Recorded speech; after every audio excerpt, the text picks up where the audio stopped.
আসসালামু আলাইকুম ওরহমতুল্লাহি অবরাকাতুহ। বিসমিল্লাহ আলহামদুলিল্লাহ ওসসালাতু ওয়াসসালামু আলা রাসূলিল্লাহ ওবাদ। সুপ্রিয় দর্শক শ্রোতা, আপনারা শুনছেন পিপলস রেডিও 91.6 FM 91.6। আপনাদেরকে আন্তরিক মোবারকবাদ জানাই, প্রীতি ও শুভেচ্ছা জানাই। আমি মুহাম্মদ সাইফুর রহমান সাইদি। ইসলাম ও জীবন ঘনিষ্ঠ জানারিছে অনুষ্ঠানে আজকে স্টুডিওতে অতিথি হয়ে আমন্ত্রিত হয়েছেন বাংলাদেশের উদীয়মান আলেমে দ্বীন, বিশিষ্ট দ্বীনের দায়ী, তরুণ বক্তা হযরত মাওলানা আব্দুল গফফার হাফেজাহুল্লাহ। ওয়ালাইকুম সালাম রহমতুল্লাহি ওবরাকাতু। শেখ কেমন আছেন? আলহামদুলিল্লাহ, ভালো আছি। আপনি কেমন আছেন?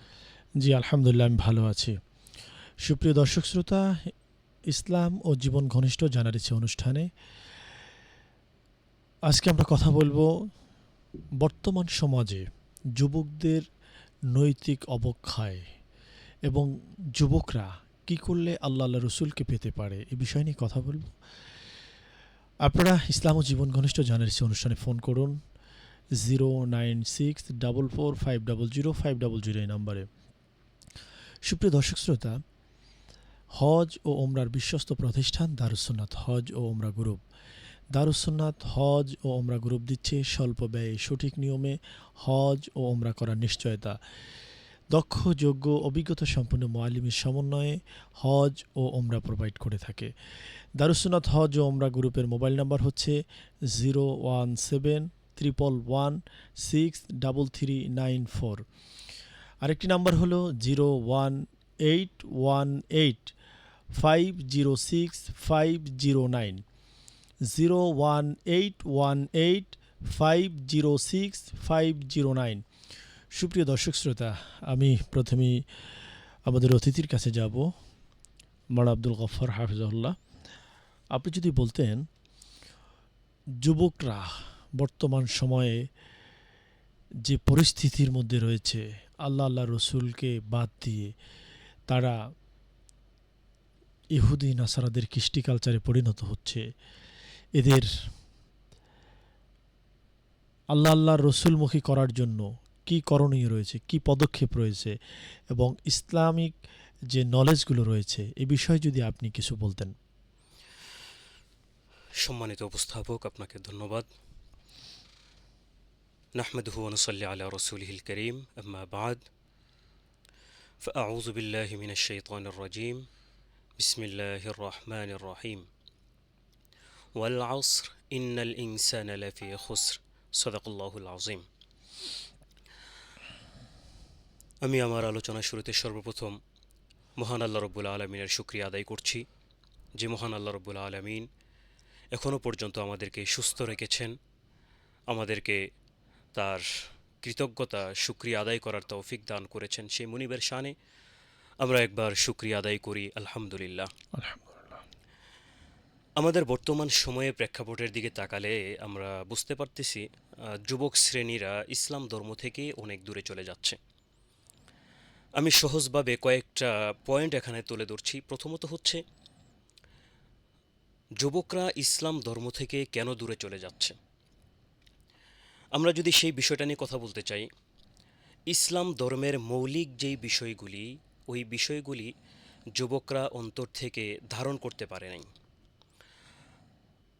প্রতিনিয়ত মুসলমানদের সামনে, যুবকদের সামনে ইহুদি, খ্রিস্টান, নাসারাদের প্রতিনিয়ত নতুন আবির্ভাব যেগুলি তাদের সামনে উপস্থাপন হচ্ছে, ওইগুলির দিকে তারা ধাবিত হয়ে ইসলাম ধর্মকে তাদের কাছে খুব কঠিন একটি ধর্ম মনে হয়। আপনি কোনো একটা ব্যক্তিকে, কোনো একটা যুবককে যদি আপনি বলেন যে চলো ভাই ৫ ওয়াক্ত নামাজ পড়তে যাই, ব্যক্তিটা বলবে যে না, ভালো লাগে না, একটা অনীহা তৈরি করবে। কিন্তু এই ব্যক্তিটাকেই, এই যুবকটাকেই যদি আপনি রাত্রের ২টা-৩টার দিকে আপনি যদি ডেকে বলেন যে ভাই চলো আজকে আর্জেন্টিনা ব্রাজিলের খেলা আছে, একটু খেলাটা দেখতে যাই, তখন দেখবেন সে যুবকটা অনীহা না করেই দিব্যি আরামে রাত্রের ২টা-৩টা বাজে ঘুম থেকে উঠে সে খেলা কিন্তু দেখার জন্য চলে যাচ্ছে। কেন? সে ওই খেলার মধ্যে আনন্দ অনুভব করছে। এটাকে সে দুনিয়ার চাকচিক্য করে তাদের সামনে তোলা হয়েছে। ইসলাম ধর্মের ব্যাপারে নামাজ তার কাছে এটাকে কেমন যেন অনীহা অনীহা মনে হচ্ছে। আমরা দুনিয়াতে চলাফেরা করি, আমাদের দুইটা বিষয় যদি জানা থাকে তাহলে এই দুনিয়াতে চলাফেরা করাটা আমাদের জন্য সহজ। প্রথমত হচ্ছে, আমরা যদি আমি আমার ব্যক্তিকে চাই, যে কোনো ধর্ম হতে পারে, আমার কথাগুলি আজকে মুসলমান ভাইয়েরাও শুনতে পারবে, হিন্দু, খ্রিস্টান, বৌদ্ধ যারা আছেন তারা সবাই শুনতে পারবে। আমি বাস্তবতার সাথে মিল রেখে কথাগুলি বলবো। আমরা আমাদের জীবনটাকে যদি দুইটাভাবে সাজাতে পারি, প্রথমত হচ্ছে আমি কেন বাঁচতেছি, এই প্রশ্নের জবাব পৃথিবীর মধ্যে যতগুলি ধর্ম আছে সমস্ত ধর্মকে ছেড়ে মানুষ হিসাবে জবাব একটা আসবে, সুন্দরভাবে সুন্দরভাবে অন্তরকে শান্তি দিয়ে যেন সুন্দরভাবে চলাফেরা করতে পারি। আর এই একই প্রশ্ন আপনি যখন কোনো একটা মুসলমান ব্যক্তি যার অন্তরে ঈমান আছে, আমল আছে, তার কাছে যদি জানতে চান, তখন সে বলবে আমি বেঁচে আছি আল্লাহর জন্য। এখন এই দুইয়ের মধ্যে পার্থক্য হচ্ছে, যে ব্যক্তি শুধুমাত্র চায় আমি দুনিয়াতে চলাফেরা করতে চাই শান্তির জন্য, সুন্দর একটা ভবিষ্যৎ হবে, ওই ব্যক্তিটার কাছে দুনিয়ার চাকচিক্যটা, রাত্রেবেলা লাইট জ্বালানো, বিয়ের আগের দিন রাত্রেবেলা গান বাজনা করা, ফুটবল খেলা, এগুলি দেখা তার কাছে দুনিয়ার চাকচিক্য, তার কাছে ওই আনন্দময় মনে হয়। আর ইমানদার ব্যক্তি এগুলি তার কাছে একটা অনীহা মনে হয়। রাত্রে 12টা বাজে 2টা বাজে ডাকলে সে সহজে উঠতে যাবে না আল্লাহর ইবাদত ছাড়া, সে উঠবে একেবারে ফজরের সময় বা তাহাজ্জুদের সময়। তার মানে কেউ প্রশ্ন করতে পারে যে হুজুর আপনি এই কথাটা বলছেন, এখন এখানে কি আমরা যে ব্যক্তিটা ইমানদার তার শেখ, কাছে কি আমরা আমাদের ইমান একটি পাচ্ছি ফোন না? কল আছে। জি। আসসালামু আলাইকুম ওয়া রাহমাতুল্লাহি ওয়া বারাকাতুহু। আসসালামু আলাইকুম। জি, ওয়ালাইকুম আসসালাম ওয়া রাহমাতুল্লাহি ওয়া বারাকাতুহু। আমার দুটি গজল রিকোয়েস্ট ছিল। জি বলুন। নবী কালা বেপার জো জিক্রে হে, এই গজল, আর একটা ইশকে নবী জিন্দাবাদ। আপনি এই গজল দুটো হচ্ছে ওই যে ইউটিউবে সার্চ করে পেয়ে যাবেন, হ্যাঁ? আপনি প্রতিদিন প্রোগ্রামে এই গজল শুনতে চান, কিন্তু আমাদের এই প্রোগ্রামে গজলের অপশনটা আমরা রাখিনি। কারণ এখানে ইসলাম ও জীবন ঘনিষ্ঠ প্রশ্ন উত্তর পর্বে আমাদের অনেক মাসআলার সমাধান দিতে হয়। কিন্তু আপনি প্রতিদিন, আপনাকে বলার পরেও আপনি এই প্রোগ্রামের আলোচনার মধ্যে আপনি চমৎকার একটি আলোচনা হচ্ছিল যেটা দেশ ও জাতির কল্যাণে, কিন্তু আপনি মধ্য থেকে ফোন করে আলোচনার মুড নষ্ট করে দিচ্ছেন। আর হুজুর, আমার একটি প্রশ্ন ছিল। না, হ্যাঁ বলেন, আপনার প্রশ্ন বলুন। শুক্রবারে কি রোজা রাখা যায়? হ্যাঁ, শুক্রবারে রোজা রাখা যায়। যদি ঈদের দিন হয় তাহলে রাখা যাবে না, এছাড়া প্রতি শুক্রবার রোজা রাখা যাবে। আচ্ছা, আসসালামু আলাইকুম। সুপ্রিয় দর্শক শ্রোতা, আপনারা শুনছেন পিপলস রেডিও 91.6 FM 91.6 ইসলাম ও জীবন ঘনিষ্ঠ জানার ইচ্ছে অনুষ্ঠানে। আপনি ফোন করুন 09644500500 এই নাম্বারে। সুপ্রিয় দর্শক শ্রোতা, আমাদের যুবকদের একটি অবক্ষয় ঘটছে। আমরা যুবকরা যেখানে মসজিদে যাওয়ার কথা, যেখানে 5 ওয়াক্ত নামাজ জামাতের সাথে আদায় করার কথা, যেখানে পিতামাতার সাথে সদ্ব্যবহার করার কথা, যেখানে ওস্তাদ মুরব্বী পীর মাশায়েখদের সাথে সদ আচরণ করার কথা, সম্মানজনক আচরণ করার কথা, আমরা বর্তমান সময়ে দেখতে পাচ্ছি তার সম্পূর্ণ উল্টো। বিশেষ করে আমরা দেখতে পাচ্ছি সন্তানের হাতে বাবা মা খুন হচ্ছে, সন্তানের হাতে মা বাবা লাঞ্ছিত হচ্ছে, এমনকি মদিনাতে সন্তানের হাতে বাবা লাঞ্ছিত হচ্ছে। এর মূল কারণটা কি? এ বিষয়ে আজকে কথা বলছেন বাংলাদেশের উদীয়মান তরুণ বক্তা হযরত মাওলানা আব্দুল গফফার হাফিজাহুল্লাহ। শেখ, আমি আপনার কাছে আসব। এই যে সন্তানদের দায়িত্ব হচ্ছে 5 ওয়াক্ত নামাজ পড়া বা শরীয়ত বিধান মেনে চলা, কিন্তু তারা সেগুলো না করে আপনার অন্যের হক নষ্ট করছে, মসজিদে যাচ্ছে না, পিতামাতার অবাধ্য হচ্ছে, আপনার ওস্তাদ মুরব্বীদের সাথে বেয়াদবি করছে, মুরব্বীদের সাথে ভালো আচরণ করছে না, এরপরে ইফটিজিং করছে, অন্যের আপনার অর্থ, টাকা পয়সা বা ধন সম্পদ সেগুলো চুরি করতেছে। আসলে এগুলোর থেকে বেঁচে থাকার উপায়টা যদি আপনি বলতেন। জি, সম্মানিত উপস্থাপক, আপনাকে ধন্যবাদ। আমি আমার আলোচনার শুরু থেকে কয়েকটি পয়েন্ট তুলে ধরেছিলাম। ওই পয়েন্টগুলির মধ্যে মূল বিষয়গুলি আমার বোঝানোর উদ্দেশ্য ছিল, আমাদের কাছে নীতি নৈতিকতা একেবারে হারিয়ে গিয়েছে। মুসলমান জাতি সে শুধুমাত্র ইসলাম ধর্মটাকে শুধু তার নিজের জন্য একটা নাম হিসাবে ব্যবহার করতেছে। আপনি যে কয়েকটি পয়েন্ট এখানে তুলে ধরেছেন, ইপটিজিং, বাবা মার সাথে সন্তানদের খারাপ ব্যবহার, ইত্যাদি ইত্যাদি, মানে প্রত্যেকটা বিষয় হচ্ছে নৈতিকতার অবক্ষয়। এই নৈতিকতা প্রত্যেকটা ধর্মের মধ্যেই কিন্তু চায় যেন এই বিষয়গুলি প্রত্যেকের কাছেই সুন্দরভাবে উপস্থাপন করা হয়, বাবা মা যেন সন্তানদের কাছ থেকে ভালো ব্যবহার পায়। কিন্তু এই বিষয়গুলি দূরে চলে যাওয়ার কারণ হচ্ছে আমরা শুধুমাত্র ধর্মটাকে নিজের নামের সাথে ব্যবহার করি। যেমন সহজভাবে আমরা বলি, কিছুদিন আগে আমাদের কাছ থেকে একটা বিশ্বকাপ বিদায় নিল। যতদিন পর্যন্ত বিশ্বকাপ যায় নাই ততদিন পর্যন্ত হৈহুল্লোড় ছিল একটা, মানে তাদের কাছে মনে হয় আমি অমুক দেশকে সাপোর্ট করি। ওই দেশটা যতক্ষণ পর্যন্ত খেলা ফাইনালে তার নামটা ছিল ততক্ষণ পর্যন্ত কিন্তু তার ভিতরে একটা আনন্দ স্পৃহা, ওই নামটা তার সাথে জড়িত ছিল। যেই খেলা চলে গেল ব্যক্তিটা কিন্তু ওই জায়গা থেকে বাহির হয়ে চলে আসলো। এই বাস্তবতার সাথে আপনার প্রশ্নটা আমি যদি সহজভাবে বলেন যে হুজুর বলতে চান, বলেন, আপনি বুঝিয়ে বলেন, তাহলে আমি বলতে চাই এইটার সাথে আমরা বাস্তবতা মিলাতে পারি সহজভাবে। ইসলাম ধর্মটা, হিন্দুরা হিন্দুদের ধর্ম, খ্রিস্টানরা খ্রিস্টানদের ধর্ম, ওই যে খেলার আগ পর্যন্ত শুধুমাত্র নামটা ব্যবহার করছে, ওই নামটাই শুধুমাত্র ব্যবহার করে যাচ্ছে, যার কারণে কোনো ধর্ম থেকেই কোনো যুবক নীতিনৈতিকতা শিক্ষা নিতে পারতেছে না। এখন করণীয়টা কি? করণীয় হচ্ছে আমাদের, যে যেই ধর্মেই থাকুক, ওই ব্যক্তি যদি ওই ধর্মের নৈতিকতা যদি মানতে পারে, তাহলে মানুষদের ভিতরে সে না, শিষ্টাচারগুলি চলে নৈতিকতা আসবে। মানবে, নৈতিকতা মানার তো একটা রাস্তা লাগবে, একটা পথ লাগবে। যেমন আমরা ছোটবেলায় যখন বড় হয়েছি, আমার মা বাবা আমাকে মক্তবে পাঠিয়ে দিত। এরপরে সেখানে আমাদেরকে কোরআন শেখানো হতো, সেপড়া, নাদিয়াতুল কোরআন, আমপাড়া, এগুলো শেখানো হতো। এমনকি আমাদেরকে বেত্রাঘাত করা হতো পড়ার জন্য, এবং আমরা কিন্তু বেতের বাড়ি খাওয়ার পরেও সেখানে গিয়ে পড়ার জন্য কত আগে ওস্তাদকে পড়া দিব। যেমন আমার দাদাজান রহমতুল্লাহ আলাই ছিলেন আল্লামা মরহুম মখফুর কারি ফজলুর রহমান রহমতুল্লাহ আলাই কলাগাছিয়ার বিজ্ঞ প্রবীণ একজন আলেম ছিলেন, এবং তিনি অসংখ্য প্রতিষ্ঠানের প্রতিষ্ঠাতা, বড় আলেম। বিশেষ করে পাঙ্গাসিয়া যে কামেল মাদ্রাসার ভাইস প্রিন্সিপাল মাওলানা হাবিবুর রহমানের ওস্তাদ ছিলেন আমার দাদা। তো মাওলানা তার কাছে পোলাপান দৌড়িয়ে যেত, ভয়ে তাকাতো না, কিন্তু সকালবেলা মক্তবে তিনি পড়ালে সিরিয়াল দিত, হুজুর আমার পড়ার একটু শোনেন, আমার পড়ার একটু শোনেন। আর এখন বর্তমানে মক্তব নেই। এরপরে আমরা ছোটবেলায় পড়েছি সরোয়াতে অসৎ সঙ্গ ত্যাগ করো, আর এখন পড়তেছে বাচ্চারা সরোয়াতে অজাগরটি আসছে ধেয়ে। ছোটবেলায় আমরা পড়েছি যে ওই দেখা যায় তাল গাছ, ওই আমাদের গা, ওইখানেতে বাস করে কানাবগির ছাপ। আর এখন আমরা পড়তেছি হাট্টিমা টিম টিম, তারা মাঠে পাড়ে ডিম, তাদের খাড়া দুটো শিং। তার মানে আমাদের নৈতিকতার যে আমরা দাবি করছি, আমরা যে নৈতিকভাবে প্রতিষ্ঠিত হব, সেখানে গোড়াই কেটে দেওয়া হচ্ছে।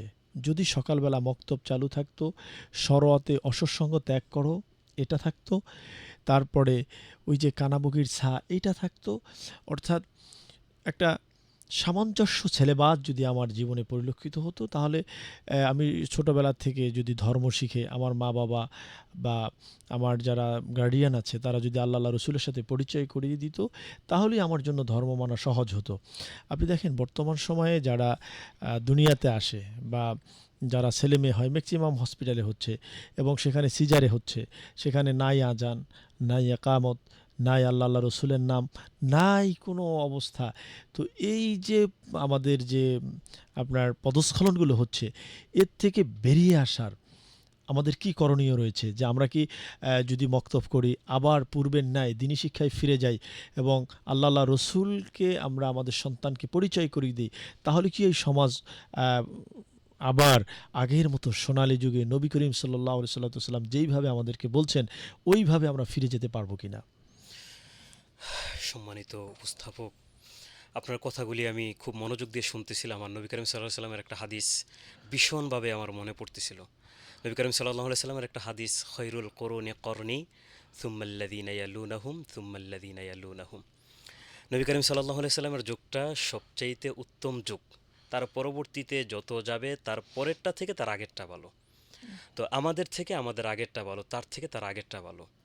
তো আমাদের বর্তমান সময়ের যে শিক্ষা ব্যবস্থা, ছোটবেলা থেকে যে আদর্শ নিয়ে তাকে গড়ানোর কথা ছিল, আমাদের অধিকাংশই পরিবারে এগুলি নেই। আমি কয়েকটা কথা বলে আশা করি আপনি আমার সাথে একমিল হবেন। ছোটবেলা যখন আমরা ঘরের পাশ দিয়ে হাঁটতাম, তখন ঘরের পাশ দিয়ে সকালবেলা হাঁটার সময় দেখতাম আমাদের মা চাচিরা কোরআন তেলাওয়াত করতেছে, শুনতাম। খুব চমৎকার একটা দৃশ্য ছিল। আবার যখন সকাল হতো ফজরের আগে মা চাচিরা ঘুম থেকে নিজেরা উঠতো, ফজর নামাজ পড়তো, কোরআন তেলাওয়াত করতো, সন্তানদেরকে ডেকে ডেকে, প্রচণ্ড শীত, বাচ্চারা কাঁপতে কাঁপতে মসজিদে পাঠিয়ে দিত, যাও মুক্তব পড়ে আসো। এই যে একটা বাস্তব সুন্দর চিত্র, ওই বয়সে যারা বড় হয়েছে তাদের ব্যবহার, নৈতিকতা সব কিছু আছে, ইসলামের প্রতি তাদের মনোযোগ আছে। তো ওই সময়টা যারা পায় না, এখনকার সময় আপনি তাকায়া দেখেন কয়জন বাবা মা নামাজ পড়ে, কয়জন বাবা মা কোরআন তেলাওয়াত করে। যে বাবা মা কোরআন তেলাওয়াত করে না, যে বাবা মা নামাজ পড়ে না, তার সন্তান দিন সম্পর্কে জানবেটা কি? জি, বিজ্ঞ আলোচক, আমাদের একটি ফোন কল আছে। আসসালামু আলাইকুম রহমতুল্লাহি ওবরাকাতু। ওয়ালাইকুম আসসালাম রহমতুল্লাহ। আসসালামু আলাইকুম হুজুর। জি, ওয়ালাইকুম সালাম। আপনার নাম বলে আমার একটা প্রশ্ন করুন। প্রশ্ন জি আমার একটা প্রশ্ন। জি বলুন।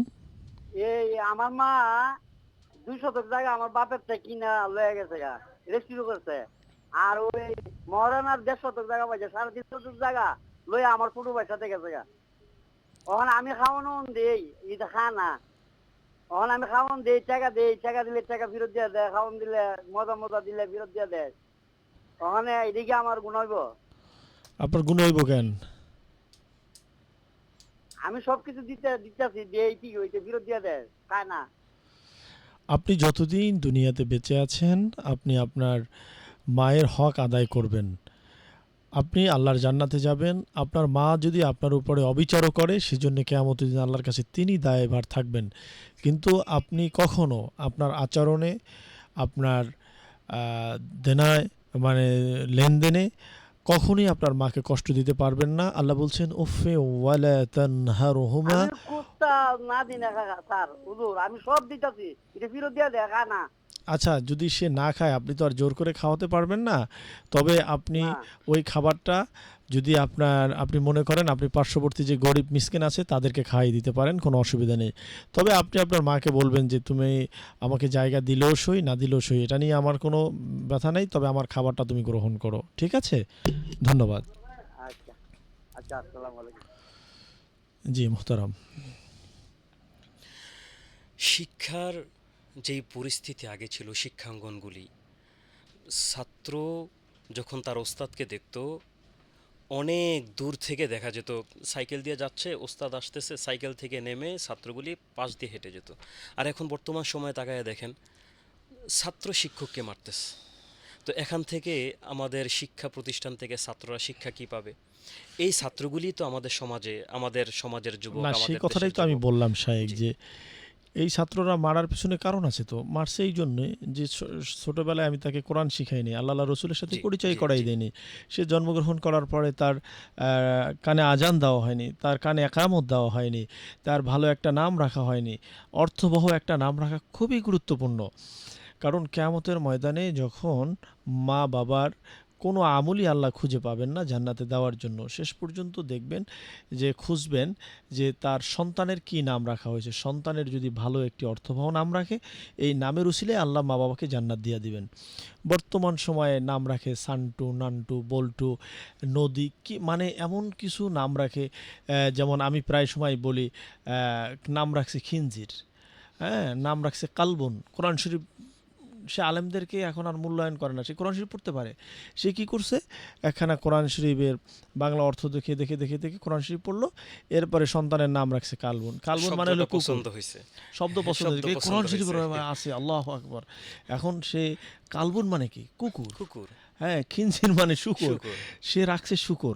তো এই জন্যে সর্বপ্রথম কথা হচ্ছে যে সমাজে যখন কোনো সন্তান দুনিয়াতে আগমন করবে, তার ডান কানে আজান দেওয়া, বাম কানে একামত দেওয়া, তার সুন্দর অর্থবহ নাম রাখা, আকিকা করা এবং আল্লাহ আল্লাহ রসুলের সাথে পরিচয় করিয়ে দেওয়া। আর আল্লাহ আল্লাহ রসুলের সাথে পরিচয় করিয়ে দিতে হলেই অবশ্যই প্রাথমিক পর্যায়ে তার মাঠ থেকে শিক্ষা গ্রহণের পাশাপাশি তাকে মক্তবে পাঠাতে হবে। এজন্যে বাংলাদেশের প্রতিটা মসজিদে মক্তবের প্রচলন করতে হবে। যদি রাষ্ট্রীয়ভাবে করা যায় আলহামদুলিল্লাহ, যদি রাষ্ট্রীয়ভাবে না করে প্রতিটা মুসল্লির অভিভাবকের নৈতিক দায়িত্ব হচ্ছে, যদি সকালবেলা আবার পুনরায় মক্তব চলে আসে, এই বাংলা থেকে আবার হাজী শরীয়তুল্লাহ তৈরি হবে, এই বাংলা থেকে আল্লামা নেসারউদ্দিন আহমদ রহমতুল্লাহ আলাই তৈরি হবে, এই বাংলার জমিন থেকে মরহুম আপনার মোহাম্মদ মহিবুল্লাহ রহমতুল্লাহ আলাই তৈরি হবে, এই বাংলা থেকে আপনার বড় বড় যুগের হাদি তৈরি হবে, আবু জাফর সালে রহমতুল্লাহ আলাই তৈরি হবে, শাহ অলিউল্লাহ রহমতুল্লাহ আলাই তৈরি হবে, আপনার আল্লামা মোস্তফা হামিদি রহমতুল্লাহ আলাই তৈরি হবে, আল্লামা আমজাদ হোসাইন রহমতুল্লাহ আলাই তৈরি হবে, আমাদের যে হেড মুহাদ্দিস ছিলেন আল্লামা তৈয়বুর রহমান কাঠালিয়া হুজুর রহমতুল্লাহ আলাই তৈরি হবে। আর যদি এই সকালবেলা আমরা মক্তব চালু করতে না পারি, আমরা যদি কোরআনকে সঠিকভাবে পড়তে না পারি, আল্লাহর কাছে আমরা যতই আপিল করি আমাদের দরখাস্ত সঠিকভাবে না পৌঁছাতে পারি, তাহলে আমাদের কোনো উপায় নেই। এজন্যে আজকে যারা আমাদের অনুষ্ঠান শুনছেন, আপনাদেরকে আমরা জোর অনুরোধ জানাচ্ছি, আপনারা আপনার সন্তানকে মক্তবে পাঠান এবং কমিটিতে যারা থাকেন মসজিদে তাদেরকে মক্তব করার জন্য আপনারা অনুরোধ করেন। যদি মক্তব করা যায়, এই ছেলেটা যখন ভালোভাবে সূরা ফাতিহা শিখবে, সূরা ইখলাস শিখবে, দোয়ায়ে মাসুরা শিখবে, দোয়ায়ে কুনুত শিখবে, তখন এই ছেলেটা আস্তে আস্তে করে নামাজ সঠিকভাবে পড়তে পারবে। এবং যখন নামাজে কখন মানুষ মজা পায়, যখন সে নামাজের নিয়মকানুন জানে এবং ভালোভাবে পড়তে পারে। তো এই জন্যে আমাদের উচিত হলো মক্তবকে তৈরি করা। জি। তো এটাও সমাজ থেকে যুবকদেরকে উঠে আসার জন্য একটা বড় মাধ্যম হতে পারে। যেমন শায়েক বলছে যে আপনার এখন টিচারদেরকে ছাত্ররা মারে, মাযআল্লাহ, ওই ছাত্রের প্রতি লানত যেই ছাত্র তার ওস্তাদের গায়ে হাত তুলে, ওই সন্তানের উপরে লানত যেই সন্তান তার বাবা মায়ের গায়ের উপরে হাত তুলে। তো এর থেকে বাঁচার উপায় কি, এ বিষয়ে শুনবো আমাদের বিজ্ঞ আলোচকের কাছ থেকে। তার পূর্বে আপনাদেরকে বলছি, আপনারা যারা শুনছেন পিপলস রেডিও 91.6 FM 91.6, আপনারা ফোন করুন 09644500500 এই নম্বরে। সুপ্রিয় দর্শক শ্রোতা, আমাদের প্রতিটি মুসলমানের সারা জীবনের স্বপ্ন, হৃদয়ের বাসনা, আমাদের জল্পনা কল্পনা, আমাদের 5 ওয়াক্ত নামাজের শেষে কান্না, গভীর রাতে তাহাজ্জুদের পরে কান্না, আমরা ইশরেক আওয়াবিন চাষতের পরে কান্না, দয়ার নবী রাহমাতের নবী রসিলায় আল্লাহ জীবনে একবার হলেও খানায় কাবা বাইতুল্লায় যাওয়ার তৌফিক দিয়ে দাও আল্লাহ, আরাফা মিনা মুজদালিফায় যাওয়ার তৌফিক দাও, তোমার হাবিবের রওজা না দেখাই আল্লাহ মৃত্যু দিও না। আল্লাহ রব্বুল আলমিনের এই যে আশাগুলো আমাদের আল্লাহ রব্বুল আলমিনের কাছে, আর এগুলো যদি আমরা পেতে চাই তাহলে আমাদেরকে অবশ্যই যেতে হবে দারুসুন্নাত হজ ও ওমরা গ্রুপে। দারুসুন্নাত হজ ও ওমরা গ্রুপ দিচ্ছে স্বল্প ব্যয়ে সঠিক নিয়মে হজ ও ওমরা করার নিশ্চয়তা। Mobile number 017111633394। আসসালামু আলাইকুম রহমতুল্লাহ। ওয়ালাইকুম আসসালাম ওয়া রাহমাতুল্লাহ। হুজুর, জি বলুন। জি প্রশ্ন করুন। আপনার অনুষ্ঠান কবে কবে? কালকে অপেক্ষায় ছিলাম, হয় না, কালকে কি হয়নি? জি কালকে আমাদের প্রোগ্রাম হয়েছে, হয়তো বা আপনি পাননি বা মিস্টেক হতে পারে, এই জন্য সরি। আপনি কি জানতে চাচ্ছেন, আপনি প্রশ্ন করুন। আচ্ছা আচ্ছা, আমার প্রশ্ন হলো যে আমি ফরজ 4 রাকাত নামাজে গেলাম, কিন্তু ইমামের পেছনে 2 রাকাত পাইলাম না, প্রথম 2 রাকাত, জি পরে 2 রাকাতে কি পুরো মিলাইতে হবে? জি সঙ্গেই থাকুন, আমাদের বিজ্ঞ আলোচক আপনার উত্তর দেবেন ইনশাআল্লাহ তাআলা। আর জি শায়েখ, আমরা উত্তরটা দিয়ে নিচ্ছি যে ইমামের পিছনে আমি নামাজে দাঁড়িয়েছি, মাসবুক হয়েছি, ইমাম সাহেব আগে 2 রাকাত শেষ করেছেন, আমি 2 রাকাত পেয়েছি মাত্র, তো পরের যে আমি 2 রাকাত পড়বো, এই 2 রাকাতে কি সূরা ফাতিহার সাথে আমাকে সূরা মিলাতে হবে কিনা? এই প্রশ্নটার উত্তর এক কথায় দেওয়া যায় না, এটা একতলাফি একটা মাসলার মধ্যে আছে।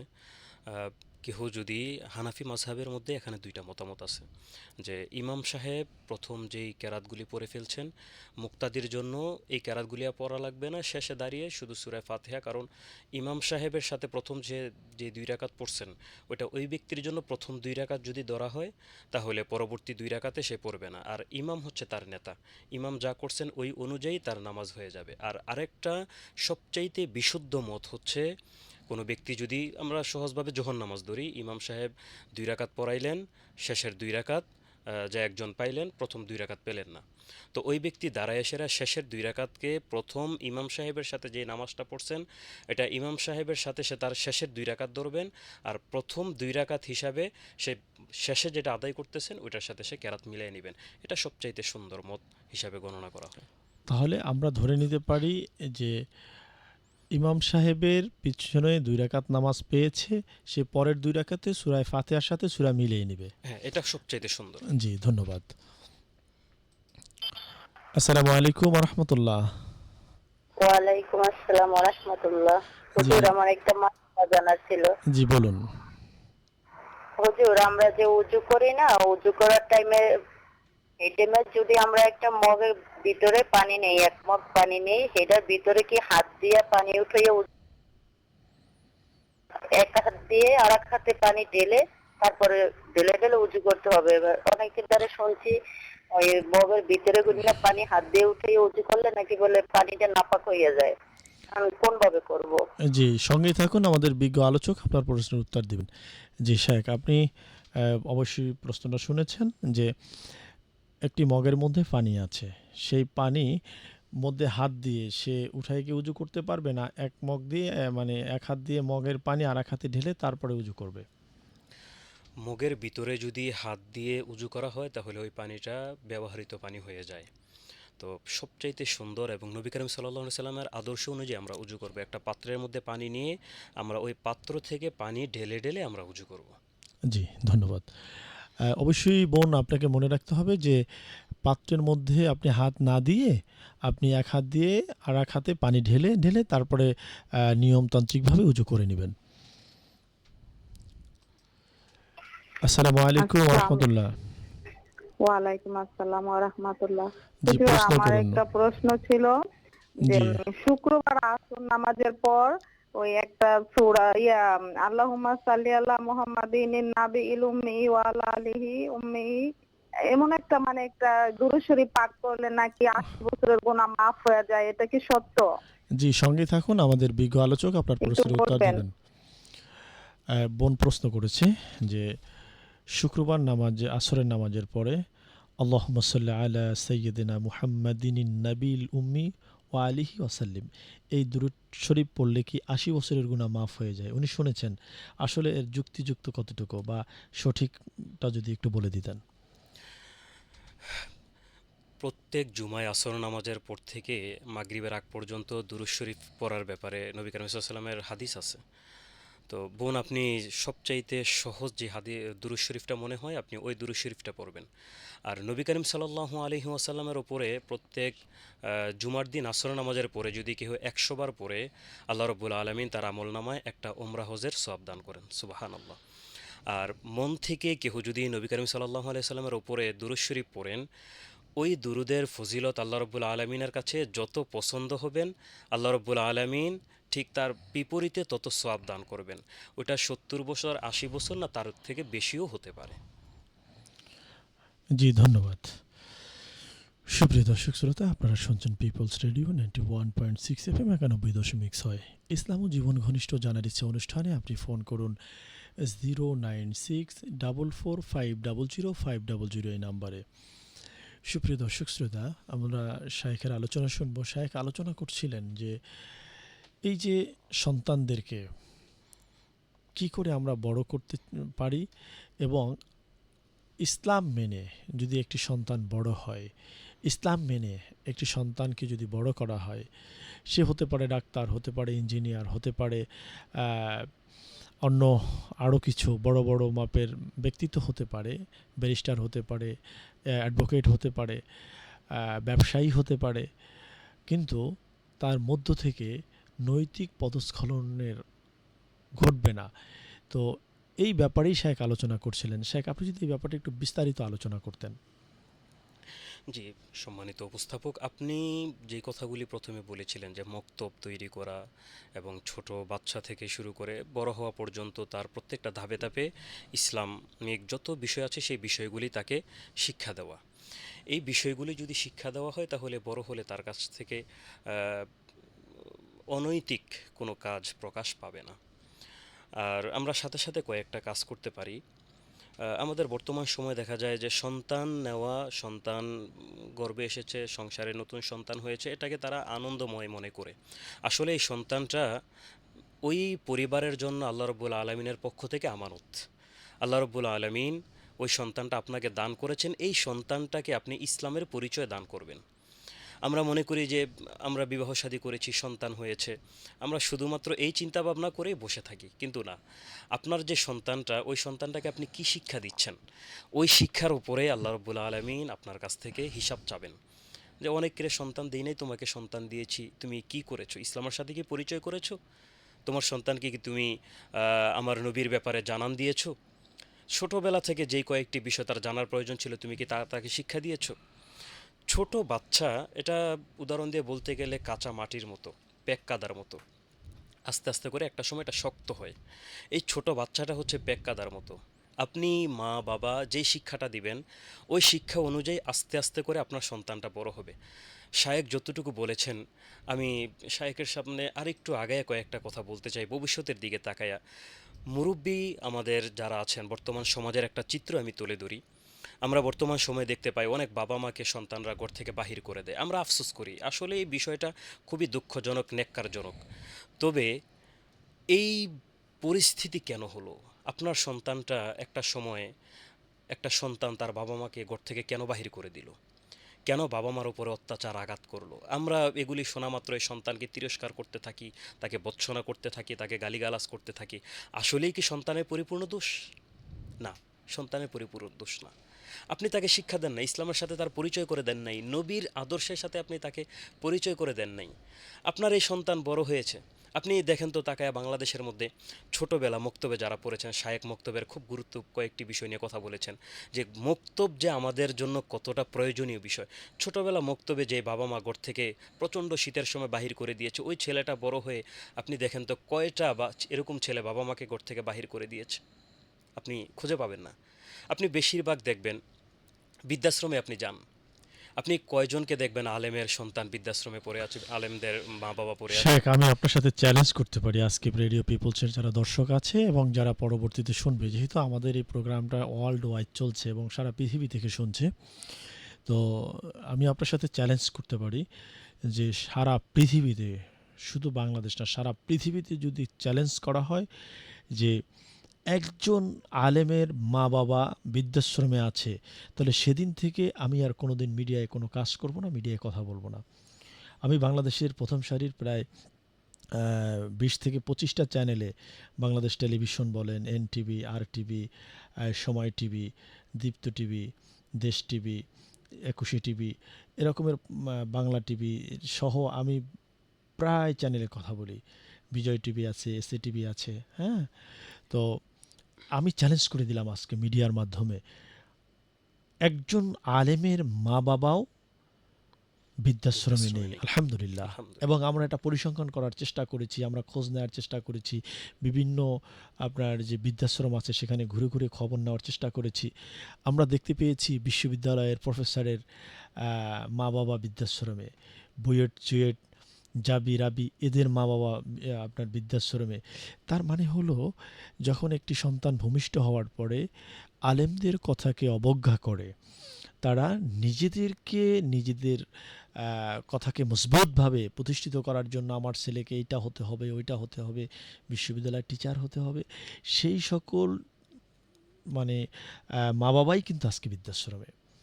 তো আমি এই জন্যই চ্যালেঞ্জটা করলাম যে আপনি আপনার সন্তানকে দ্বীনি এলেম শিখান, আল্লাহ রসুলের সাথে পরিচয় করিয়ে দেন, ইনশাআল্লাহ তাআলা আপনি মৃত্যুর আগ পর্যন্ত বাদশাহ হিসাবে এই জমিনে বিচরণ করবেন। হ্যাঁ, আপনার ছেলেকে আপনি ইঞ্জিনিয়ার বানান, আপনার ছেলেকে আপনি ডাক্তার বানান, আপনার ছেলেকে আপনি ব্যারিস্টার বানান, অ্যাডভোকেট বানান, আপনি বিচারপতি বানান, আপনি ব্যবসায়ী বানান। কিন্তু যদি আপনার সন্তানের মগজের মধ্যে আল্লাহর কোরআনের নূর, কোরআনের এলেম দিতে পারেন, দয়ার নবী, রাহমাতের নবীর হাদিসের ভার্সনটুকু ঢুকাতে পারেন, এই সন্তান কোনোদিন আপনাকে বৃদ্ধাশ্রমে নিবে না এবং আপনার এই সন্তান আপনার কোনো ক্ষতির কারণ হবে না। কিয়ামতের ময়দানে রোজ মাহশরে ওয়ালিদুন সালেহুন নেককার সন্তান হিসাবে কিয়ামতের দিন আপনি আল্লাহর জান্নাতে চলে যাবেন। কি শায়েখ, সুবহানাল্লাহ, সুবহানাল্লাহ। এর বাহিরে কিছু আছে বলেন? না। তো এই বিষয়গুলো আমাদেরকে খেয়াল রাখতে হবে। জি শায়েখ, আমি আপনার কথার মধ্যে একটু ঢুকে কথাটা বললাম এই জন্যেই যে আসলে মাদ্রাসায় পড়ালে বা আলেম ওলামা বানালে, কোরআনের জ্ঞান যদি শেখানো হয়, ওই সন্তানের মা বাবা কখনো বৃদ্ধাশ্রমে থাকে না। এজন্যই আমি চ্যালেঞ্জটা করলাম, কথাটা বললাম। যে আপনি আপনার আলোচনা যদি কন্টিনিউ করতেন। জি শায়েখ, তো আমি যে বিষয়টা বলতে চাইছিলাম যে কোনো আলেমের সন্তান মা বাবা বৃদ্ধাশ্রমে থাকে না কেন? ওই যে ছোটবেলা ছিটাফোঁটা পানি, কোরআনের কিছু বাণী, নবীর কিছু মোহাব্বত ভিতরে যখন তার ভিতরে দেওয়া হয়েছে, সে যখন মা বাবার সাথে বেয়াদবিটা করতে যায় তখন তার ব্রেইনে চলে আসে, না এই কাজটা তো করা যাবে না। আমরা বলছি না যে আপনি আপনার সন্তানকে ডাক্তার বানাবেন না, আমি বলছি না যে আপনার সন্তানকে আপনি ইঞ্জিনিয়ার বানাবেন না। এগুলি তো আমাদের কাজ করবে। আমি অসুস্থ হলে আমি কাকে দেখাবো? আমার ভাই যদি ডাক্তার না হয়। কিন্তু ডাক্তার বানানোর আগে ওই যে ছোট্টবেলা আপনি কোরআনের কিছু বাণী ছিটাফোঁটা আপনার সন্তানকে দেন, মক্তবে পাঠান।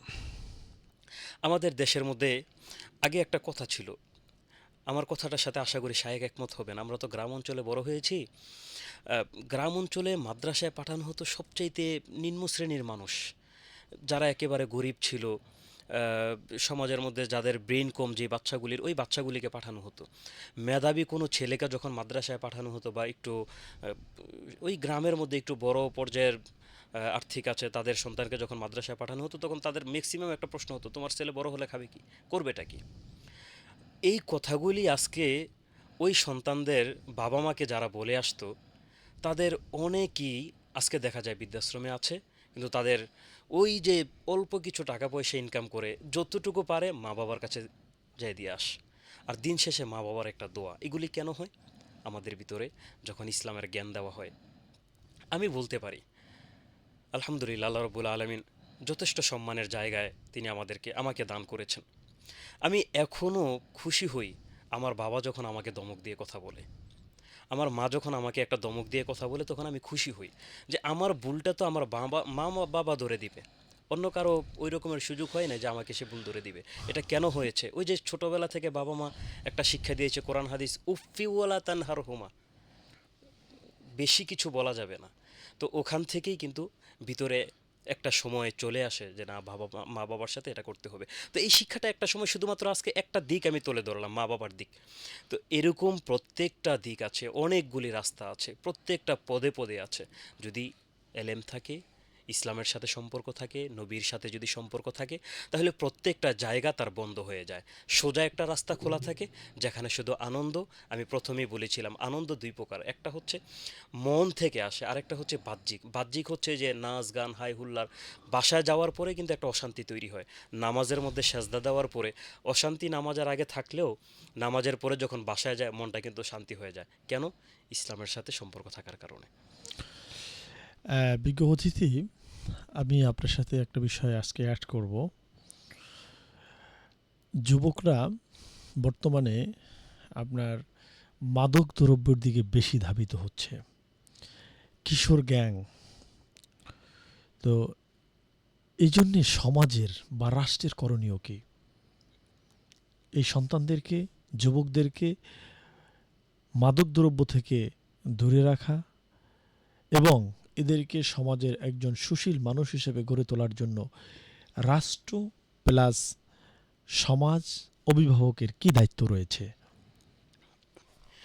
আমি আগে একটু খারাপ পরিস্থিতিটা তুলে ধরি। দুইটাই বিষয় বলছেন। একটা প্রথমত হচ্ছে মদ, জুয়া, এগুলির সাথে সম্পৃক্ততা। কোনো একটা পরিবারে যদি একজন মাদক গ্রহণ করে, ওই পরিবারটা পুরো নষ্ট হয়ে যায়। কোনো একটা সমাজের মধ্যে একজন যদি মদ পান করে, তার দেখাদেখি অনেকগুলি মানুষ তৈরি হয়ে যায়।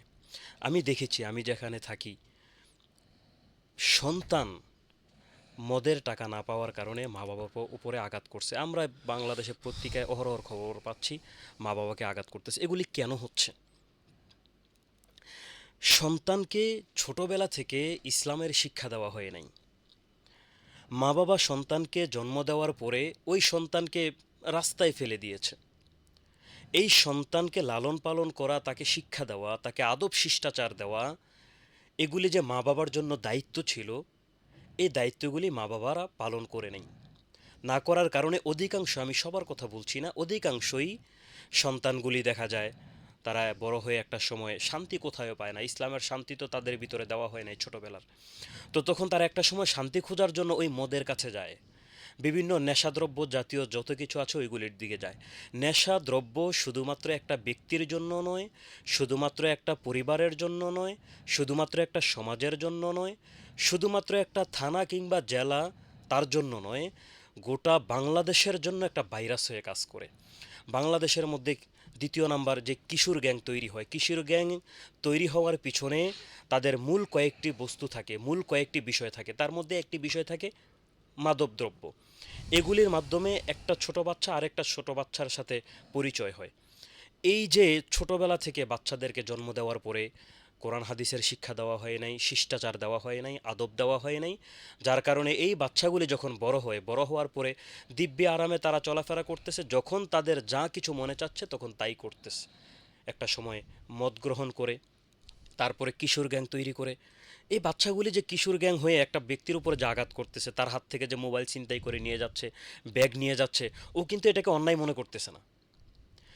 সে কিন্তু এটাকে, আমরা যেরকম কষ্ট করে উপার্জন করে একজন দিনমজুর 1 মাস পরিশ্রম করার পরে, সারাদিন পরিশ্রম করার পরে যে একটা অর্থ পায়, এটাকে সে যেরকম হালাল মনে করতেছে, একটা কিশোর গ্যাং কিন্তু ওই তার ছিনতাই করা সম্পদটাকে সে এরকম হালাল মনে করতেছে।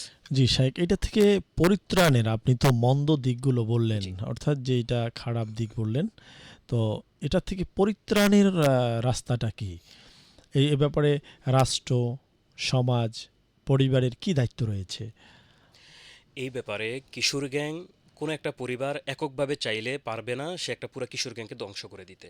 তাদের সিন্ডিকেটটা এরকম, একটা যুবক যখন জড়ায়া যায় তখন ওই যুবক চাইলেও বাহির হয়ে আসতে পারে না। রাষ্ট্রীয়ভাবে এটার দায়িত্ব নিতে হয়। কিভাবে নিবে? সরকার তো জিরো টলারেন্স জারি করেছে, আজ পর্যন্ত তো পারেনি। হ্যাঁ, আমাদের সরকার যদি কোরআন দিয়ে, নবীর আদর্শ দিয়ে যদি বাস্তবায়ন করার চেষ্টা করে, ইনশাল্লাহ কিছুদিনের মধ্যেই দেখা যাবে পুরো বাংলাদেশ কিশোর গ্যাং মুক্ত হয়ে গিয়েছে, মাদকদ্রব্য থেকে বাংলাদেশ মুক্তি পেয়েছে। শাইখ, আমি আপনার সাথে একটা বিষয় অ্যাড করি। আমি কিছুদিন আগে অনলাইনে এনটিভির একটা নিউজ দেখলাম যে ওসি সে মাদকদ্রব্য নির্মূলের জন্য অভিযানে আপনার তার টিম, তার ফোর্সকে পাঠিয়ে দিয়েছে। আর ওসির বাসায় যারা মাদকদ্রব্যের ব্যবসা করে, ইয়া বা ফেন্সিডিলের ব্যবসা করে, তার বাসায় তাদেরকে নিয়ে ওসি মিটিং করতেছে। তো সেই দেশে ওই ওসির যদি আপনার ওসিকে যদি আইনের আওতায় না আনা হয়, ওই ওসিকে যদি জবাবদিহিতার আওতায় না আনা হয় যে আপনি আপনার ফোর্সকে, আপনার টিমকে পাঠিয়েছেন মাদকদ্রব্য নির্মূলের অভিযানে, আর সেখানে আপনি আপনার বাসায় যারা এটার ব্যবসা করতেছে মাদকদ্রব্যের, তাদেরকে নিয়ে আপনি মিটিং করছেন, এইটা কেন করছেন? এই জন্য যদি তাকে চাকরি থেকে বরখাস্ত করা হয় এবং তাকে শাস্তির আওতায় আনা হয়, এরকমের কড়াভাবে যদি কিছু বিচার করা হয়, তাহলে হয়তো বা কিছুটা আমাদের দেশে আপনার ভালো করা সম্ভব বলে আমি মনে করি। বেশ কিছু নিউজ ভাইরাল, যেমন ওই দিন দেখলাম যে প্যারাডো গাড়ির মধ্যে 14 কেজি গাঁজা পাওয়া গেছে। আরও খুব দামিও ল্যান্ড ক্রুজার, এরকমের খুব ভালো ভালো মানের গাড়ি, যেই গাড়িগুলো এমপি মন্ত্রীরা ব্যবহার করে, এই সকল গাড়ির মধ্যে এখন আপনার এই ইয়াবা, তারপরে গাঁজা, ফেন্সিডিল, মদ, এগুলো পাওয়া যাচ্ছে। তো এই যে এরপরে আমরা শুধু এতটুকুই দেখছি, এরপরের বিচার কি হচ্ছে বা কি আশাই বিষয়, এটা যদি প্রকাশ্য করা যেত, আমার মনে হয় যে অনেকটা কমে আসতো। এবং রাষ্ট্র যদি, আপনি যে কথা বলছেন যে কোরআন সুন্নাহর আলোকে যদি দেশ পরিচালনা করত, যেহেতু এটা আপনার আমরা বৃহত্তর মুসলিম কান্ট্রি বলি, দ্বিতীয় বৃহত্তম মুসলিম কান্ট্রি বলি, কিন্তু আমরা তো আসলে মুসলিম শাসনের কান্ট্রি না। তাহলে আমাদের করণীয় হচ্ছে আমরা কিছু যদি আজকের এই প্রোগ্রামের মাধ্যমে নির্দেশনা দিতে পারি, যেমন বাংলাদেশের প্রতিটা মসজিদের মেম্বার থেকে এই মাদকদ্রব্য নির্মূলের কড়া বক্তব্য দেওয়া হবে কোরআন সুন্নাহর আলোকে। মা বাবা তার সন্তানকে সঠিক পরামর্শ দিবে এবং রাষ্ট্র মা বাবাকে সহযোগিতা করবে যে যদি কেউ মাদকদ্রব্য গ্রহণ করে, খায়, বেচাকিনা করে, তার শাস্তি হবে একদম মৃত্যুদণ্ড। যদি মাদকদ্রব্যের শাস্তি মৃত্যুদণ্ড দেওয়া যায়, আমার মনে হয় যে এই দেশ থেকে মাদকদ্রব্য নির্মূল করা সম্ভব। এবং প্রশাসনিকভাবে এই যেমন যেই ওসি বা যে প্রশাসনিক লোকেরা সরাসরি মাদকদ্রব্যের সাথে জড়িত, ব্যবসার সাথে, তারা জনগণকে দেখাচ্ছে একটা, ভিতরে তারা সরাসরি এটার সাথে জড়িত, এদেরকেও ঠিক হতে হবে। এইটা যদি রাষ্ট্র ঠিক করতে পারে, দেন সমাজ থেকে, সমাজের যারা দায়িত্বশীল আছে, দায়িত্ববান আছে, তারা নিজ দায়িত্বে কঠোর হস্তে দমন করবে যে এই সমাজে যারা মাতব্বর আছে বা সমাজ পরিচালনা করে, সালিশ বিচার করে, পঞ্চায়েত যাদেরকে বলে, যে আমার সমাজে, আমাদের সমাজে আমরা কোনো মাদক দ্রব্যের লোক দেখতে চাই না। তাহলেই কিন্তু যুবকরা একটা ভালো রাস্তা পায়। যে আমাদের একটা ফোন কল ছিল, ফোনটা কেটে গেছে, এই জন্য আন্তরিকভাবে দুঃখিত। তো মোহতারাম, আমরা কথা বলছিলাম, তো আমি তো অনেকগুলো কথাই বললাম আসলে আপনার সাথে। আপনি যদি আরও কিছু কারণ তুলে ধরতেন যে এই সন্তানগুলোকে রাষ্ট্রের যে দায়িত্বগুলো আছে বা অভিভাবকের দায়িত্ব আছে, এই বিষয়গুলো যদি আরও একটু ক্লিয়ার করতেন আপনি। জি, আমরা এগুলি থেকে বাঁচার জন্য সরকার অনেক রকমের দায়িত্ব তিনি নিয়েছেন। এই পর্যন্ত যতগুলি সরকার বাংলাদেশে আসছেন সবাই দায়িত্ব নিয়েছেন, কিন্তু দিন শেষে ফলাফলটা আমাদের খুব শূন্যের কোঠায় বলা যেতে পারে। শেখ, আমাদের একটা ফোন কল ছিল। জি, আসসালামু আলাইকুম ওয়া রাহমাতুল্লাহ। ওয়ালাইকুম আসসালাম ওয়া রাহমাতুল্লাহ। জি, প্রশ্ন করুন। হুজুর, আমার দুটি প্রশ্ন। জি, বলুন। প্রশ্ন হলো যে যদি কোনো কারণে আজানের জবাব দিতে না পারি, তাহলে আকামতার জবাব দেওয়া যাবে? জি, আরেকটি বলুন। আরেকটি হলো আমাদের নামাজের শেষ বৈঠকে দোয়া মাসুরার পর দোয়া মাসুর না পড়ে অন্য কোনো ছোট দোয়া পড়ি, তাহলে কি হবে? জি, সঙ্গেই থাকুন, আমাদের বিজ্ঞ আলোচক আপনার প্রশ্নের উত্তর দিবেন। শেখ, আমাদের যিনি দর্শক ছিলেন তিনি প্রমাণ করেছেন যে একটি হচ্ছে আমি যদি আজানের জব না দিতে পারি, আমি একামতের সময় জব দিলে হবে কিনা। আরেকটি হচ্ছে যে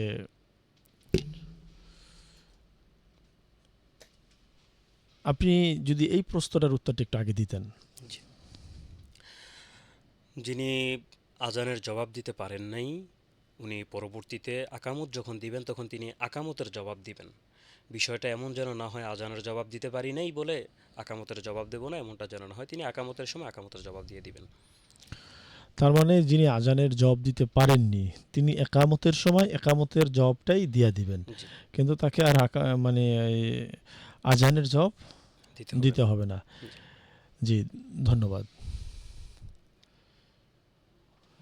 সুপ্রিয় দর্শক শ্রোতা, আপনারা শুনছেন পিপলস রেডিও 91.6 FM 91.6 ইসলাম ও জীবন ঘনিষ্ঠ জানার ইচ্ছে অনুষ্ঠানে আপনাদেরকে আন্তরিক মোবারকবাদ জানাই।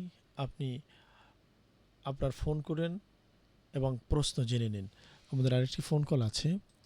আসসালামু আলাইকুম। হুজুর, পরের প্রশ্নটি ছিল মানে শুনে নেব না। জি, বলুন। এই শেষ বৈঠকে দোয়া মাসুরা যদি না পড়ে অন্য কোনো ছোট দোয়া পড়ি, তাহলে কি নামাজ হবে কিনা? জি, সঙ্গেই থাকুন, আমাদের বিজ্ঞ আলোচক উত্তর দিবেন। শেখ, উনি বলছেন যে শেষ বৈঠকে দোয়া মাছুরা যদি উনি না পড়ে অন্য কোনো দোয়া পড়েন, সেক্ষেত্রে নামাজ হবে কিনা। প্রথমত উত্তর হচ্ছে শেষ বৈঠকের জন্য তাশাহুদের পরে দুরূদ শরীফ পড়ে কেউ যদি সালাম ফিরিয়ে নেয় তার নামাজ হয়ে যাবে। দোয়া মাসুরা যদি না পড়ে, তবে আমরা বলবো দোয়া মাসুরা সেজন্য পরেই নামাজটা শেষ করে। শেখ, আমি আপনার আমাদের দর্শক কিন্তু জানতে চেয়েছে যে দোয়া মাসুরার পরিবর্তে সে অন্য দোয়া পড়লে তার নামাজ হবে কিনা। আমাদের নামাজটা যদি ফরজ নামাজ হয়, ফরজ, যেমন আমাদের জোহরের, আসর, এই নামাজগুলো যদি হয়, যেই নিয়ম আছে ফরজ সুন্নত নামাজগুলি আমরা ওই নিয়মেই পড়ে নেব। তবে উচিত হচ্ছে অন্য কোনো দোয়া না পড়ে, যেহেতু নামাজের না একটা নিয়ম না, নীতি দেওয়া উচিত আছে। বলতে আমি আপনাকে বলি শায়েখ, আমাদের দর্শকদের উদ্দেশ্যে, যে নামাজের যে নির্দিষ্ট ফর্মুলা আল্লাহ রসুল দিয়েছেন, অর্থাৎ আপনি তাশহুদ পড়বেন, দুরূদ তারপরে শরীফ, দরুদ শরীফ পড়বেন, তারপর দোয়া দোয়া মাসুরা মাসুরা। পড়বেন, তারপরে সালাম ফিরাবেন। দোয়া মাসুরাকে বাদ দিয়ে অন্য কোনো দোয়া পড়ার কোনো সুযোগ সুযোগ নেই। নেই। কেননা নামাজের মধ্যে যদি কেউ ওয়াজিব ভুলবশত কমতি বাড়তি করে, তাহলে কিন্তু তাকে সাজদায় সাহু দিতে হয়। তার মানে আপনি নামাজে অবশ্যই দোয়া মাসুরা পড়বেন। দোয়া মাসুরার পরিবর্তে অন্য কিছু পড়ার কোনো সুযোগ নেই এবং আপনি পড়বেন না। যেইভাবে ধারাবাহিকতা আছে, সৌন্দর্য আছে, সেভাবে আপনি পড়বেন। সুপ্রিয় দর্শক শ্রোতা, হজ ও ওমরার বিশ্বস্ত প্রতিষ্ঠান দারুস সুন্নাত হজ ও ওমরা গ্রুপ। দারুস সুন্নাত হজ ও ওমরা গ্রুপ দিচ্ছে স্বল্প ব্যয়ে সঠিক নিয়মে হজ ও ওমরা করার নিশ্চয়তা। আপনি আজই যোগাযোগ করুন 01711163394 এই নম্বরে। সুপ্রিয় দর্শক শ্রোতা, আজকে আমরা কথা বলছি বাংলাদেশের উদীয়মান একজন তরুণ আলেমে দ্বীন, একজন খতিব, একজন দ্বীনের দায়ী, হযরত মাওলানা আব্দুল গফফার হাফিজাহুল্লাহ। শেখ, আমরা একেবারেই শেষ পর্যায়ে চলে এসেছি। আপনি প্রথম যেই থিম নিয়ে আমরা আলোচনা শুরু করেছিলাম, এই সমাজকে, এই রাষ্ট্রকে, যুবকদেরকে কি করে আল্লাহ রসুলমুখী করা যায় এবং এই সমাজ থেকে অন্যায়, পাপাচার, জুলুম, নির্যাতন কিভাবে বন্ধ করা যায়, এই আলোচনাটুকু যদি আপনি দর্শকদের উদ্দেশ্যে একটু করতেন। জি, আমাদের যুবক শ্রেণী যদি ঠিক হয়ে যায়, ইসলামের পথে যদি ওনারা আসেন, ইসলাম সম্পর্কে যদি ওনারা জানেন, তাহলে দেখা যাবে একটা সমাজ সুন্দর হয়ে যাবে। বিশেষ করে আমাদের যুবক শ্রেণী যারা আছেন, ওনারা ইসলাম থেকে অনেক দূরে থাকতেই পছন্দ করেন। আমাদের যুবক ভাই যারা আছেন, ইসলাম ধর্মের দিকে আসার জন্য আপনাকে ইমাম, আলেম বা বিভিন্ন জায়গা থেকে আপনাকে কয়েকবার ডাকা হবে, বারবার ডাকবেন, একটা সময় অনীহা হয়েই চলে যাবে। তো ইচ্ছাকৃতভাবে যখন আপনারা আসবেন, আর বিশেষ করে একবার যখন আপনি নামাজ পড়বেন, নামাজটা আপনি মন থেকে পড়ার চেষ্টা করবেন, একটা স্বাদ অনুভব করার চেষ্টা করবেন। আমরা যেরকম ফল খাওয়ার সময় ফলের স্বাদ নেওয়ার মন থেকে চিন্তা ভাবনা রাখি যে আম খাচ্ছি, আমের স্বাদটা এরকম একটা মনের ভিতরে একটা শান্তি তৈরি করি। আপনি নামাজটাকে অনীহা মনে না করে, ওইটাকে শান্তি মনে করে যদি যুবকরা নামাজ পড়ে, কোরআন তেলাওয়াত করে, ইসলামের যে বিষয়গুলি আছে ওইটাকে খুব কঠিন মনে না করে যদি সহজভাবে মন থেকে আনন্দ নিয়ে যদি যুবকেরা এটাকে গ্রহণ করতে পারে, তাহলে দেখা যাবে যুবকরা ইসলামের দিকে ধাবিত হয়ে আসতেছে। আমাদের সমাজ, আমাদের পরিবার, ওই যে প্রথমে আপনি যে কয়েকটি কথা বললেন, ছোট থেকে আসলে ইসলামের বিষয়টা জানা হয় ছোটবেলা থেকেই। বড় হওয়ার পরে সামান্য কিছু এদিক সেদিক থেকে হয়তো হতে পারে, কিন্তু সংখ্যাটা বেশিরভাগই হয় ওই ছোটবেলা থেকে মা বাবার জি কাছ শায়েখ, থেকে একটি যখন ফোন আসে। কল আছে। আসসালামু আলাইকুম ওয়া রাহমাতুল্লাহ। ওয়ালাইকুম আসসালাম হুজুর। জি বলুন। জি, খানা খাওয়ার সময়, উযু করার সময় কি আজানের জবাব দেওয়া যাবে? আচ্ছা ভাই, আপনি কি আসলে অনুষ্ঠানটা শুনতেছেন নাকি অনুষ্ঠানটা নষ্ট করার জন্য এই ফোনগুলো করতেছেন? এটা আমাকে আগে বলেন। আপনি আজকে বেশ কয়েকটা ফোন করেছেন। আল্লাহ আপনাকে হেদায়েত দান করুন। আপনি অবশ্যই অনুষ্ঠানে ফোন করবেন। আপনাদের জন্যই আমরা অনুষ্ঠান করছি। বাংলাদেশের বিজ্ঞ আলেমদেরকে দিয়ে আমরা এই অনুষ্ঠান পরিচালনা করছি। একজন মানুষ যাতে সঠিক তথ্য পায়। আপনি আজকে 4 থেকে 5 বার ফোন করেছেন। একেকটি যেই প্রশ্নগুলো অবাঞ্ছিত এবং অযাচিত। অবশ্যই গুরুত্বপূর্ণ প্রশ্ন হতে হবে এবং আপনি অবশ্যই প্রশ্ন করবেন, আমরা উত্তর দেব। আপনার 10টা প্রশ্ন থাকলে আপনি একবারে বলবেন, ঠিক আছে? আসসালামু আলাইকুম ওয়া রাহমাতুল্লাহ। ওয়ালাইকুম আসসালাম রাহমাতুল্লাহ। আমার ছেলের বয়স 18 বছর। জি। ও নামাজ পড়তে করতে বাধ্য হয়ে করতো, পরবর্তীতে হওয়ার কারণে আপনার নামাজ কথাগুলো বোঝা পড়তে যাচ্ছে না। একটু লাউডলি বলেন।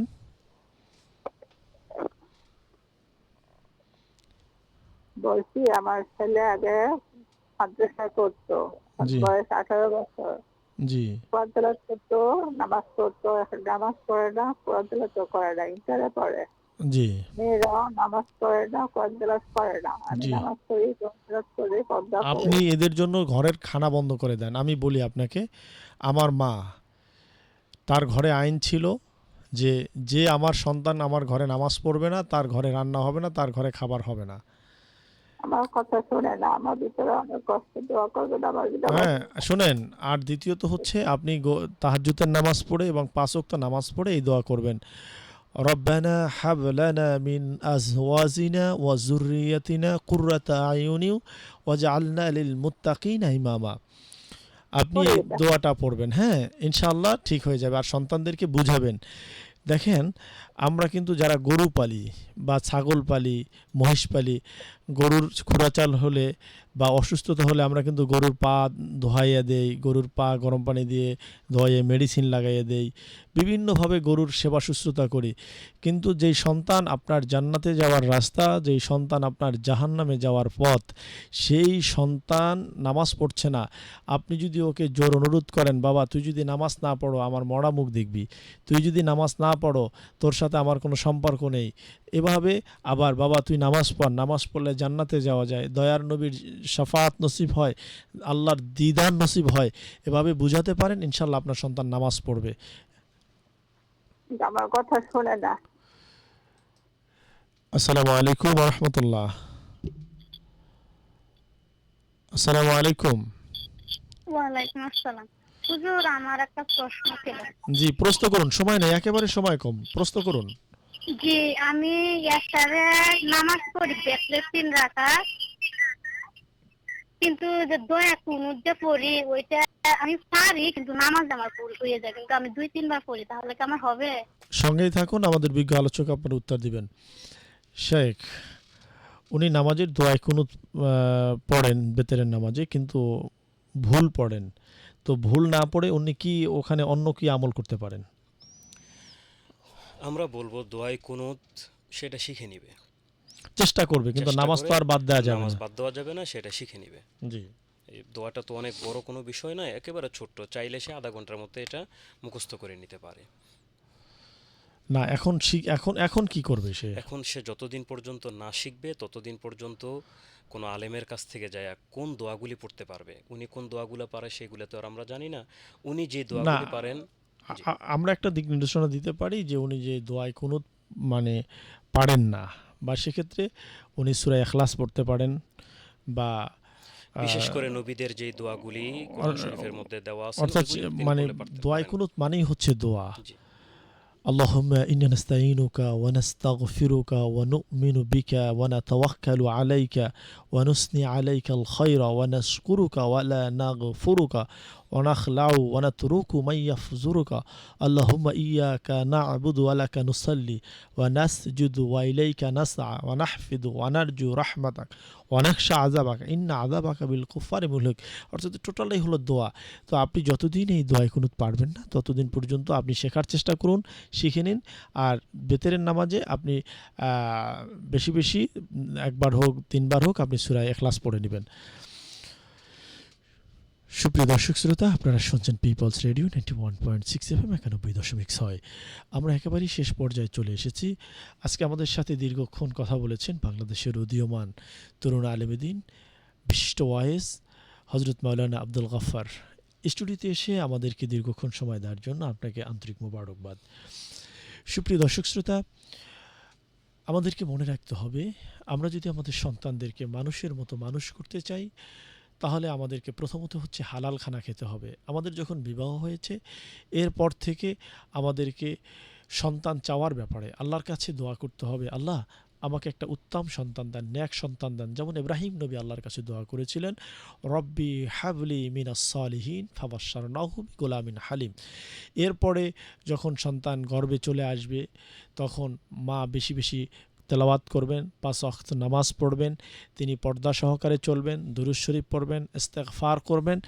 এরপরে যখন তিনি দুনিয়ায় চলে আসবে সন্তানটা, তখন তার ডান কানে আজান, বাম কানে একামত, মেয়ে হলে ডান কানে আজান, অর্থবহ সুন্দর একটি নাম এবং আকিকা করাবেন। এবং তার মাথার চুল যে কামানোর পরে স্বর্ণ ওই চুল পরিমাণ দিতে পারেন, বা রৌপ্য দিতে পারেন মিসকিনদেরকে, এগুলো দিয়ে দিবেন। এবং সর্বোপরি আল্লাহ রসুলের সাথে পরিচয় করিয়ে দিবেন। আর বর্তমান সময়ে আল্লাহ রসুলের সাথে পরিচয় করানোর বড় একটি মাধ্যম হচ্ছে মাকতব। আপনার সন্তানকে, আমার সন্তানকে আমরা যদি মক্তবে পাঠাই, আমরা যদি কোরআন শিক্ষায় শিক্ষিত করি, তাহলে আমরা আমাদের সন্তানদের মাধ্যমে ভালো কিছু আশা করতে পারবো ইনশাআল্লাহ তাআলা। এবং এই সমাজটা, এই রাষ্ট্র একটি ইসলামিক রাষ্ট্রে পরিণত হবে। এবং আমরা ভালোভাবে আমাদের জীবনযাপন করে আমরা শেষ বিদায়টুকু নিতে পারবো। আমাদের সন্তানরা আমাদেরকে বৃদ্ধাশ্রমে পাঠাবে না। আল্লাহ রাব্বুল আলামিন আমাদের সকলকে দ্বীনি শিক্ষায় শিক্ষিত করার তৌফিক দান করুন। আমাদের সন্তানদেরকে হক্কানি আলেম হিসাবে আল্লাহ কবুল করুন। আমিন। আসসালামু আলাইকুম ওয়া রাহমাতুল্লাহি ওয়া বারাকাতুহু। ওয়ালাইকুম আসসালাম।